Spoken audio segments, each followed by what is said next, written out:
ఉపాధి కోసం దుబాయ్ వెళ్లి హత్య కేసులో ఇరుక్కొని జైలు జీవితం గడుపుతున్న 5 తెలంగాణ వాసులకు ఎట్టకేలకు విముక్తి లభించింది. వీరిలో ఇప్పటికే 2 స్వగ్రామాలకు చేరుకోగా ఇవాళ మరో 2 స్వదేశానికి వచ్చారు. మరొకరు వచ్చే నెల విడుదల కానున్నారు. ఇవాళ స్వదేశానికి వచ్చిన వారికి శంషాబాద్ ఎయిర్పోర్ట్లో ఆనంద బాష్పాలతో స్వాగతం పలికారు. 2 నెలల క్రితం దుబాయ్ జైలు నుంచి సిరిసిల్ల జిల్లా కోనరావుపేట మండలానికి చెందిన దుండగుల లక్ష్మణ్ విడుదల కాగా రుద్రంగి మండలం మానాల గ్రామానికి చెందిన శివరాత్రి హనుమంతు 2 రోజుల క్రితం ఇంటికి చేరుకున్నారు. ఇవాళ పెద్దూరు గ్రామానికి చెందిన శివరాత్రి మల్లేశం, రవి అనే 2 అన్నదమ్ములు జైలు నుంచి విడుదలై స్వదేశానికి చేరుకున్నారు. హైదరాబాద్ శంషాబాద్ ఎయిర్పోర్ట్లో కుటుంబ సభ్యులు వారికి ఘన స్వాగతం పలికారు. ఈ సందర్భంగా అక్కడ ఉద్విగ్నభరిత వాతావరణం నెలకొంది. 18 ఏళ్ల తర్వాత కుటుంబ సభ్యులను చూసిన అన్నతమ్ములు కన్నీటితో వారిని హత్తుకున్నారు. ఇక అక్కడే తమ జీవితం ముగిసిపోతుందని భావించిన అన్నతమ్ములు సొంత వారిని కళ్ళారా చూడటంతో కన్నీళ్లు ఆపుకోలేకపోయారు. హృదయాన్ని మెలిపెట్టే ఈ సీన్ అక్కడున్న అందరిచే కంటతడి పెట్టించింది.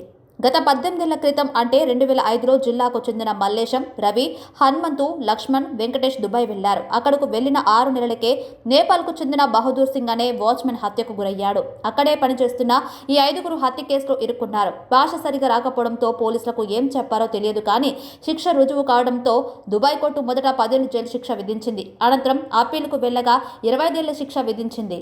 దుబాయ్ చట్టాల ప్రకారం హత్యకు గురైన వ్యక్తి కుటుంబ సభ్యులు క్షమాభిక్ష పెడితే విడుదలకు అవకాశం ఉండగా 2011లో ఎమ్మెల్యే కేటీఆర్ చొరవ తీసుకుని ఓసారి నేపాల్ కూడా వెళ్లి వచ్చారు. నేపాల్లో మృతుడు బహదూర్ కుటుంబ సభ్యులతో లాయర్ అనురాధ, ఇతర ప్రతినిధుల సహకారంతో క్షమాభిక్షపై సంతకాలు చేయించారు. వారికి ఆర్థికంగా కేటీఆర్ 15 లక్షల రూపాయల చెక్కును అందించారు. అప్పుడే దుబాయ్లో చట్టాలు మారడంతో విడుదల గగనమైంది. వీరి క్షమాభిక్ష పిటిషన్ దుబాయ్ కోర్టు కొట్టివేసింది. గత ఏడాది సెప్టెంబర్లో మంత్రి కేటీఆర్ దుబాయ్ కోర్టులో బాధిత కుటుంబ సభ్యులతో మళ్లీ కేసు వేయించారు. కేంద్ర విదేశాంగ శాఖ సహకారంతో దుబాయ్ రాజు అపాయింట్మెంట్ తీసుకుని ఈ కేసులో క్షమాభిక్ష కోరటం కోసం మంత్రి కేటీఆర్ అక్కడి అధికారులతో సమీక్షించారు. చివరకు కోర్టు క్షమాభిక్ష పెట్టడంతో 4 స్వదేశానికి చేరుకున్నారు. చంద్రుర్తి మండలానికి చెందిన మరో వ్యక్తి వెంకటేష్ వచ్చే నెలలో విడుదల కానున్నారు. తమ వారిని చూడాలన్న ఆ కుటుంబ సభ్యుల ఏళ్ల నిరీక్షణకు ఎట్టకేలకు తెరపడింది. 18 ఏళ్లుగా దుబాయ్లో జైలు శిక్ష అనుభవిస్తున్న తెలంగాణ వాసులు విడుదలై మంగళవారం హైదరాబాద్ చేరుకున్నారు. నేపాల్కు చెందిన వాచ్మెన్ బహదూర్ సింగ్ హత్య కేసులో వీరికి తొలుత 10 ఏళ్లు జైలు శిక్ష పడింది. ఆ తర్వాత దుబాయ్ కోర్టు వీరి శిక్షను 25 ఏళ్లకు పెంచింది.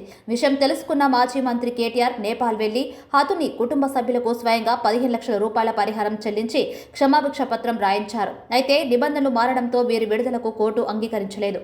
అయితే ఆరోగ్య కారణాలు చూపుతూ నిందితుల తరపు న్యాయవాదులు మరోసారి ప్రయత్నించారు. దీనికి అంగీకరించిన దుబాయ్ కోర్టు 7 ఏళ్ల ముందే వారిని విడుదల చేసింది.